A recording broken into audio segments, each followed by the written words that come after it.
हाँ जी, आज हम एक्सरसाइज 6.7 करेंगे और क्लास 6 हमारे पास है, ठीक है। और यूनिट का नाम हमारे पास है, हाँ जी, यूनिट का नाम हमारे पास है अलजबरा, ठीक है। आज हम इसकी 6.7 करेंगे। इसको सॉल्व करने से पहले हम लोग ये देखते हैं कि लॉ ऑफ एक्सपोनेंट का क्या होता है, ठीक है। जब भी एक्सपोनेंट का जिक्र आएगा तो इसका मतलब हमारे पास होता है पावर या फिर डिग्री। इससे पहले जब हमने सॉल्व किया था तो उसमें हम लोग ने पढ़े थे बेस और एक्सपोनेंट। इसके बारे में मैंने पूरा एक लेक्चर दिया हुआ है जिसको आप लोग देख सकते हैं मेरी वीडियोस में, ठीक है। तो बेस और एक्सपोनेंट में हमारे पास क्या चीज़ थी कि जिस तरह x की पावर 5 अगर हमारे पास है तो बेस हमारे पास x थी, जबकि जो एक्सपोनेंट था वो इसकी पावर थी जो कि हमारे पास 5 है, ठीक है। तो ये हमारे पास पावर भी होती है, एक्सपोनेंट भी होती है और इसको डिग्री भी कहते हैं। तो लॉ ऑफ एक्सपोनेंट ये चीज़ें हो जाएंगी, ठीक है। अब इसमें लॉज क्या होते हैं कि इसके कुछ रूल्स हैं कि जिस तरीके से हम लोग फर्ज कर लेते हैं कि x square into x cube.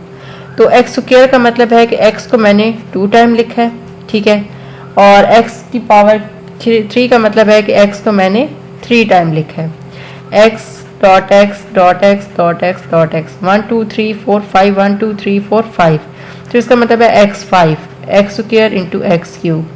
तो इससे हम लोग क्या कंक्लूड करते हैं कि जो x की पावर 2 और x की पावर 3 है, अगर हम इसकी पावर्स को ऐड कर दें, 3 और 2 को ऐड करें तो 5 आंसर आता है, ठीक है।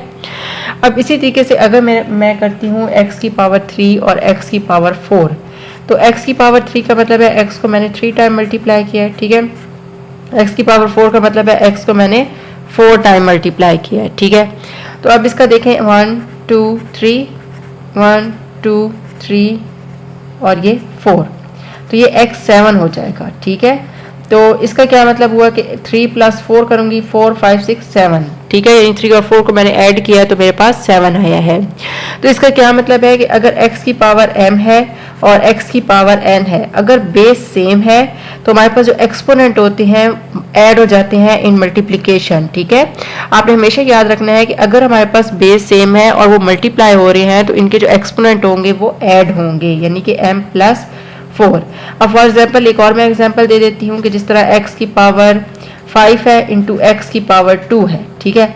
अब यहाँ पर देखिए कि बेस सेम है। जब बेस हमारे पास सेम है तो इसका क्या मतलब है, बेस को मैंने एक दफ़ा लिखा है और जो पावर है और मल्टीप्लाई में है तो ये पावर इसकी हो जाएंगी ऐड।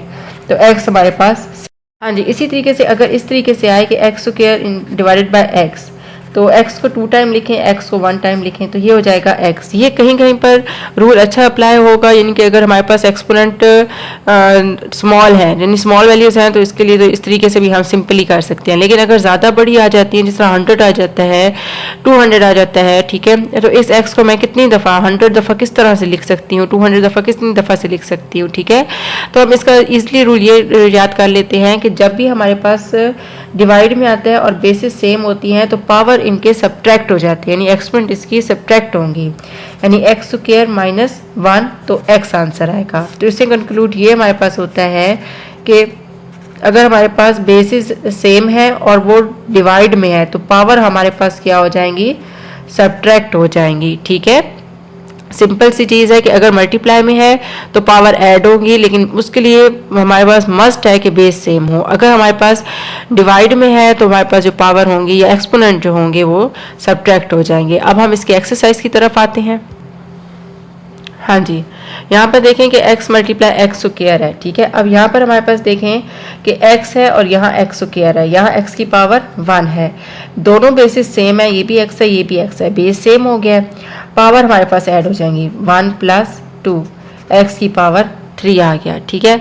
नेक्स्ट देखें x की पावर 15 मल्टीप्लाई x की पावर -10, तो यहाँ पर हमारे पास क्या होता है 15 प्लस और ये हो गया -10, x 15 - 10, तो x की पावर 5 आ जाएगा। ठीक है, कि इधर जो भी आपके पास साइन होगा आप वही डाल लें, ज़्यादा इजीली आपसे हो जाएगा। और यहाँ पर दोनों जमा हो रहे थे तो मैंने जमा कर दिया है, अगर यहाँ पर माइनस हो रहे हैं तो हमने माइनस कर देना है। लेकिन ये मैंने प्लस इसलिए ऐड करके आपको दिखा दिया है कि आपको क्लियर हो जाए कि ये माइनस कैसे आता है। ठीक है, तो सिंपल सी ट्रिक है कि अगर हमारे पास दोनों बेसिस सेम है तो पावर आप लोगों ने ऐड कर देनी है जब वो मल्टीप्लाई हो रही हो। ठीक है, जो भी पावर होंगी जैसे भी लिखी होंगी आपने उन्हीं को लिख देना है। इसी तरह से यहाँ पर देखें बेसिस सेम है तो जो भी पावर है मैंने उनको इसी तरीके से लिख दिया है। अब यहाँ पर देखें कि बेस फिर से सेम है तो 10 + 40 तो x हो जाएगा 50। अब यहाँ पर देखें कि बेस हमारे पास सेम है लेकिन ये किस में है, डिवाइड में है। जब डिवाइड में है तो जो भी यहाँ पर पावर होगी वो ऊपर जाकर माइनस यानी साइन चेंज हो जाएगा। अगर माइनस किया है तो प्लस हो जाएगी, अगर प्लस किया है तो माइनस हो जाएगी। सिर्फ आपको ट्रिक बता रही हूँ। ठीक है, अदरवाइज होता यही है कि हमने यहाँ पर इसको जब ये बेसिस सेम है डिवाइड में है तो पावर या एक्सपोनेंट सब्ट्रैक्ट होते हैं। ठीक है, तो आप सब्ट्रैक्शन में बाजू का बंदा जाता है तो उसको गलत भी हो जाता है, तो हम सिंपल ये वाली चीज़ कर लेते हैं कि जो भी यहाँ पर इसकी पावर होगी वो ऊपर जाके उसका साइन चेंज हो जाएगा। लेकिन मल्टीप्लिकेशन में ऐसा कुछ नहीं है, उसमें नहीं होगा, सिर्फ और सिर्फ डिवाइड वाले में ये फॉलो हमने करना है। तो ये सिर्फ x आ जाएगा। अब यहाँ पर देखें y5 डिवाइडेड बाय y4 है तो बेसिस सेम है। ठीक है, मैंने एक दफ़ा लिखी, डिवाइड में है तो पावर ऊपर जाकर ये माइनस हो जाएगी। ठीक है, y1 आ जाएगा। अब इसी तरह से यहाँ पर हमारे पास है a 40 - 5 तो a 35 आ गया। ठीक है, हाँ जी। अब इसी तरीके से यहाँ पर हमारे पास है z बेसिस सेम है तो पावर ये प्लस पे है, प्लस 18 है, ऊपर जाकर ये माइनस हो जाएगी। ठीक है, z 100 - 18। अब z 100 में से 18 को हमने माइनस कर देना है तो ये हमारे पास आ गया 82।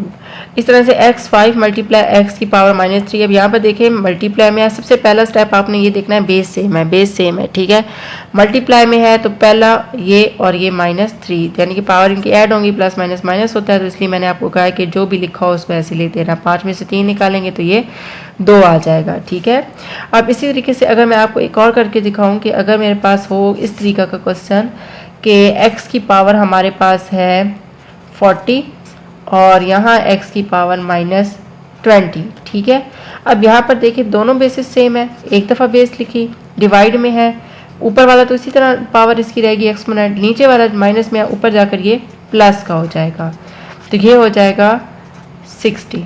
ये मैंने इसलिए करवा दिया कि अगर इस तरीके से आपको कोई कन्फ्यूजन ना हो, मतलब कि अगर कोई ऐसा क्वेश्चन आ जाता है कि जिसमें हमारे पास नीचे है तो ये ऊपर जाकर साइन चेंज होगा, जैसे मैंने आपको हमेशा बताया। अब यहाँ पर 18 प्लस का था, ऊपर जाकर ये माइनस का हो गया। यहाँ पर x देखिए -20 है, ऊपर जाकर ये प्लस का हो गया है। ठीक है, तो दोबारा एक दफ़ा आपको बता रही हूँ कि अगर हमारे पास बेसिस सेम है और बेसिस सेम है और मल्टीप्लाई में है, ठीक है, तो तब आपने पावर ऐड करनी है। पावर ऐड का मतलब क्या है कि जो भी जैसे साइन है उनको वैसे ही लिख देना है। ठीक है, जैसे यहाँ पर 5 - 3 लिख दिया हमने, लेकिन बेस एक ही दफ़ा लिखनी है, 2 दफ़ा नहीं लिखनी। इस तरह से अगर हमारे पास बेस सेम है लेकिन वो डिवाइड में है, ठीक है, तो उसके जो एक्सपोनेंट होंगे वो आपस में सब्ट्रैक्ट हो जाएंगे। सब्ट्रैक्शन का क्या मतलब है कि साइन चेंज हो जाते हैं, अगर प्लस का है तो माइनस का हो जाएगा, अगर माइनस का है तो प्लस का हो जाएगा। डिवाइड में जो ऊपर वाली चीज़ होगी उसको हमेशा इसी तरह रखिएगा उसकी पावर को, जबकि जो नीचे वाले की पावर होगी उसका साइन आपका चेंज हो जाएगा। ठीक है, अगर प्लस है तो माइनस हो जाएगा और अगर माइनस है तो प्लस हो जाएगा। ठीक है, अगर प्लस है तो माइनस हो जाएगा और अगर माइनस है तो प्लस हो जाएगा। ठीक है, हाँ जी। अगर आप मेरे चैनल पे नए हैं और अभी तक मेरे चैनल को लाइक और सब्सक्राइब नहीं किया तो काइंडली मेरे चैनल को लाइक और सब्सक्राइब कर दें और अपने फ्रेंड्स के साथ भी शेयर करना मत भूलिएगा। और कमेंट बॉक्स में मुझे ज़रूर बताइएगा कि आपको वीडियोस समझ आ रही हैं, कॉन्सेप्ट क्लियर हो रहे हैं और इनकी प्रैक्टिस ज़रूर कीजिएगा। ठीक है, थैंक यू।